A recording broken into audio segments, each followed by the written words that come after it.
Cherubs, this fountain was designed by the American artist Kara Walker. It's called Fons Americanus, and it's been described by the artist as an allegory of the Black Atlantic. It was displayed in the Turbine Hall of the Tate Modern in 2019 and 2020, and that location is important. It's essentially down the street from Buckingham Palace and another fountain, the Victoria Memorial, which served as a model for Walker's work. So before we dig into Fons Americanus, let's first build some context and understand some of the art that Walker's fountain is in communication with. The Victoria Memorial was unveiled in 1911 as a monument to Empire and England's longest-serving monarch. Funding for this fountain came from all over the British Empire, including West Africa, New Zealand, as well as from the British public. The entire fountain has an appropriate nautical theme, with mermaids, men, and hippogriffs, symbolically referencing Britain's control of the seas.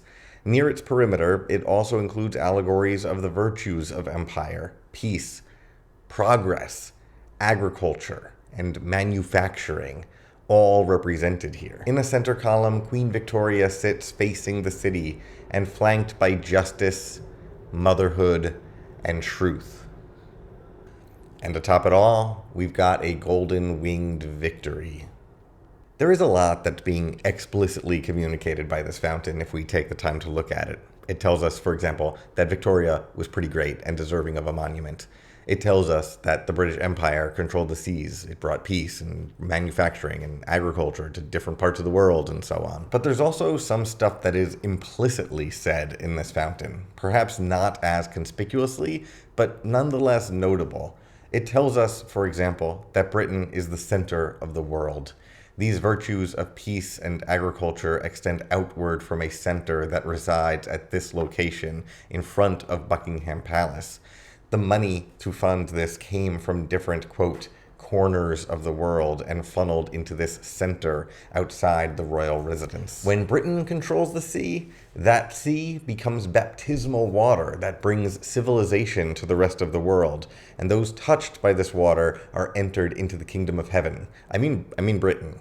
The kingdom of Great Britain. The flow of this water allows for the virtues of Victoria, truth, justice, and motherhood to have influence over those far off, again, quote, corners of the world. Some of this messaging is implied. It's invisible. It communicates this message of virtuous empire through its existence and the arrangement of its symbols. When the artist of Fons Americanus, Kara Walker, first saw this fountain, she says that she took pictures of it from her taxi window and then forgot about it. Promptly, she said, as one does with monuments and memorials.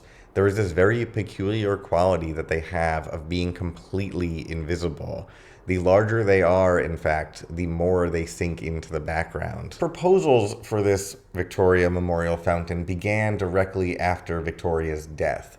Memorials and monuments like this are, of course, meant to memorialize. They help us remember. They point us in the direction of a past and a particular view of that past, a particular way of remembering. Victoria oversaw a so-called golden age of the British Empire, so her memorial points us towards that legacy. But memory and collective memory, which let's just call history, is a complicated thing. It's unreliable. Sometimes we can be intentional about what we remember, but sometimes we can't. I think we have a little control over our personal memories, like what sticks in our head and what's forgotten, but I think that we have the ability to be more intentional with our collective memory. One of the major functions of history is that it helps build communities. It gives people a shared history about their past, shows us that we're part of the same story and therefore the same community. And of course, we all want to believe that that story has virtuous protagonists, that it has a moral arc. And so we choose to craft stories about our past that tell a story that we'd like to hear. No one wants their personal story to be a tragedy, and similarly, no one wants the story of their community to be a tragedy either. We want to hear stories where the prosperity we experience is the result of bravery, selflessness, and intellect. So at the start of the 20th century, a nation grieving the loss of a long-tenured monarch who oversaw a period of prosperity, of technological and economic expansion, constructed this monument as a community. It confirmed something that they wanted to believe about themselves. Queen Victoria's Britain brought industry to the world, and this was good. And they were British, so they descended from those who did good. Cool. But technological and economic expansion for who? Prosperity, justice, truth, and motherhood for who? When constructing any community, a decision needs to be made about who is included in that community and who is excluded from that community. When we tell stories within our collective memory, we are creating a community. By choosing what we remember in these memorials, we are also choosing what and who to forget. The construction of any history, regardless of any aspiration toward objectivity, requires editing. Like, if you wanted to write a social history of the pandemic, you might want to include statistics dealing with K through 12 education, but these statistics might be less interesting to you if you were writing a history of how the vaccine was produced during the same time period. Historians choose what to include and exclude from their narratives. You can't do it all. My point here is that all history is a story that we construct and respond to, and often the stories that allow us the space to be inspired in positive ways by our own communities are the stories that we cling to and share and ultimately promote to the following generation. As with any story, a lot of history requires us to suspend our disbelief and let ourselves be consumed by the narrative and emotive force of the story. Enter Kara Walker, an artist with a deep understanding of how narrative works and the importance of pulling those narrative assumptions that slip into the background back up to the surface so that we might be a little more thoughtful in how we collectively remember. I like the way that Rebecca Peabody explains this in her book, Consuming Stories, Kara Walker and the Imagining of American Race. She says, by interrupting the suspension of disbelief that mobilizes historical fiction, Walker exposes the role of stories, their tellers, and most importantly, their consumers, in the cultural formation of race. So let's return our attention to Fons Americanus, the installation that appeared in the Tate Modern. She calls it an allegory of the Black Atlantic, a term first used by historian Paul Gilroy to describe the legacy of the transatlantic slave trade on the evolution of Black identity and culture in the US and Europe. When visitors first entered this space, the first element of the monument that they encountered was a large shell that stands independent from the rest of the fountain. The visual composition created by a shell like this, standing in this position, will evoke for many people familiar with the story of art, the image of Venus, goddess of beauty. She rides to shore on a vessel like this. Botticelli's version of this is obviously the most famous, but there is also an 1801 print called The Voyage of the Sable Venus, which was used to promote the transatlantic slave trade in England. Notice Triton carrying the flag of the British Empire. Notice how there is no acknowledgement of the horrors of slavery. In an image like this, from our 21st century perspective, we cannot ignore the obvious propaganda, the obvious editing out of suffering in order to make slavery more palatable for its intended early 19th century audience. For that original audience, this represented the slave trade as beautiful, like literally beautiful, the goddess of beauty beautiful. There is a racist negation of suffering that we, in the 21st century, recognize as pernicious propaganda.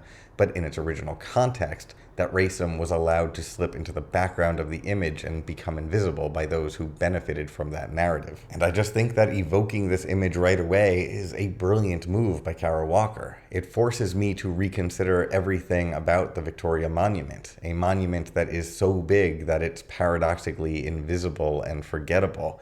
That fountain celebrates the control that the British had of the seas during its empire. So Walker's opening to her allegory implies that if Britain wants to celebrate its control of the seas in the 19th century, it, by extension, necessarily acknowledges that this control permitted the slave trade. Also, I should note that Walker's shell does not contain a Venus at all. Instead, it contains the head of a man poking just barely out of the water's surface and crying an endless stream of tears. These waters do not carry an allegory of beauty to shore in the shell. They carry something much sadder than that. She's not going to represent slavery as beautiful here. Clara Kim explains the image like this. Walker's boy resurrects these forgotten episodes of history, the terrible facts too difficult to swallow, the ghosts that still inhabit Bunt Island and the truth behind London's wealth founded on the profits from slavery. He resurfaces from the watery depths to call into question what we choose to remember and that which we forget as the tragic counterpart to heroic images of discovery and conquest. This start to her fountain sets us up really well to look at the rest of the fountain. The shell is one of the most recognizable elements of one of the most recognizable paintings in all of art history, and so now we're alert to find other references to other famous iconography. It also pointed us in the direction of beauty and the role of beauty in our monuments and stories, the ways that we might romanticize our past to make it beautiful and make it palatable. So then we take that frame and we apply it to the rest of the fountain. In fact, Kara Walker wrote that her fountain yokes together racist representations and violent expressions of power, issues which tend to become romanticized and often depicted in pastoral settings. Making suffering beautiful is one way to become comfortable with it. This shell exposes that technique, and by exposing it, dulls its ability to manipulate us.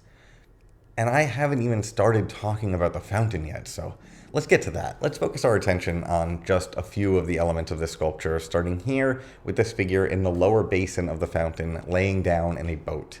It depicts a man on a rudderless, sailless boat with sharks circling him, and it looks exactly like this painting by Winslow Homer from 1899 called The Gulf Stream.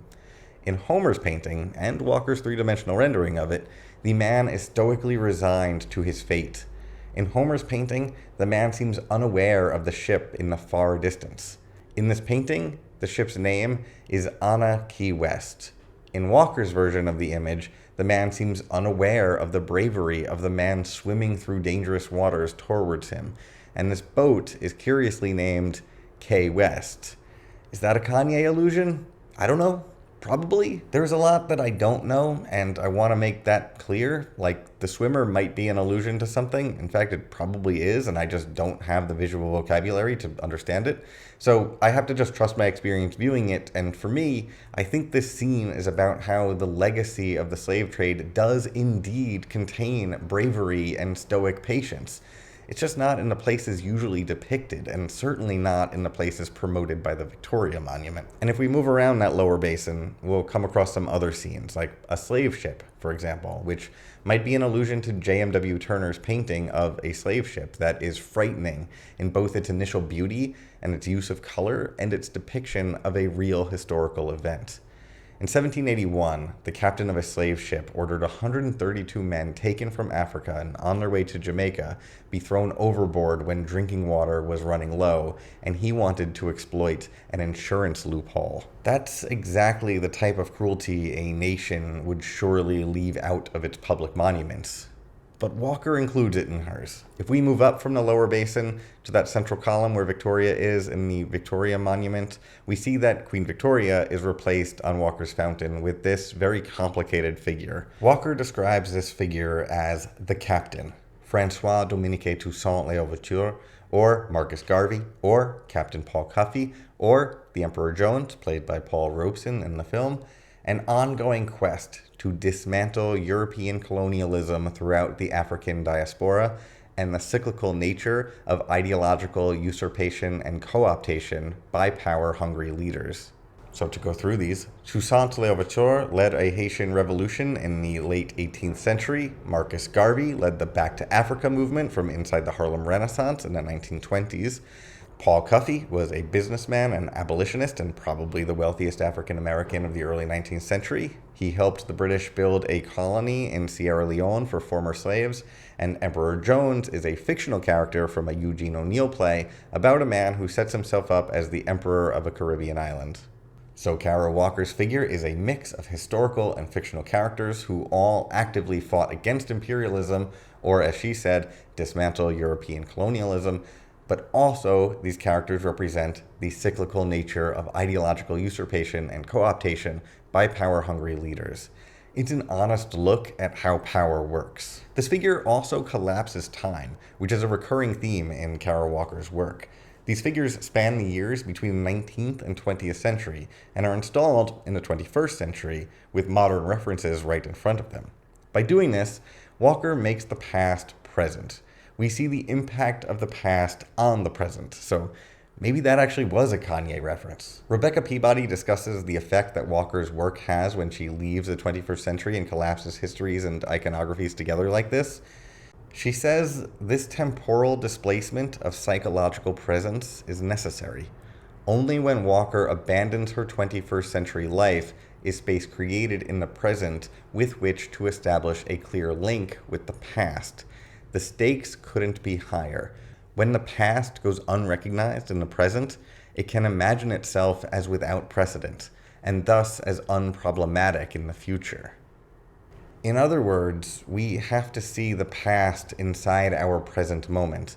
Our present moment does not exist without context, and knowing that context, recognizing it, is essential to building better stories in our future. I think Rebecca Peabody said it better than I did. One of the important themes of Walker's work is that the artwork and the ways that we view the artwork do not exist outside of pre-existing power structures. Fons Americanus exists, or at least existed, in a world that already had the Victoria Monument. We all walk around with narratives and visual vocabularies rattling around in our heads, and in addition to that, we all walk around within spaces that promote narratives of power, and often these narratives are so common that they become invisible. Like those monuments, they slide into the background. And Walker's work interrupts that invisibility and makes us more aware of the ways that these meanings are constructed so that we can face them directly.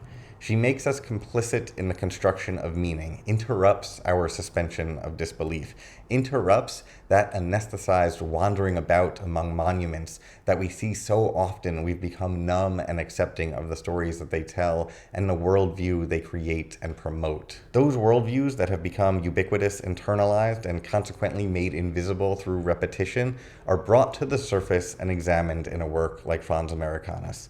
It's changed the way that I see monuments, all monuments, not just the Victoria Fountain.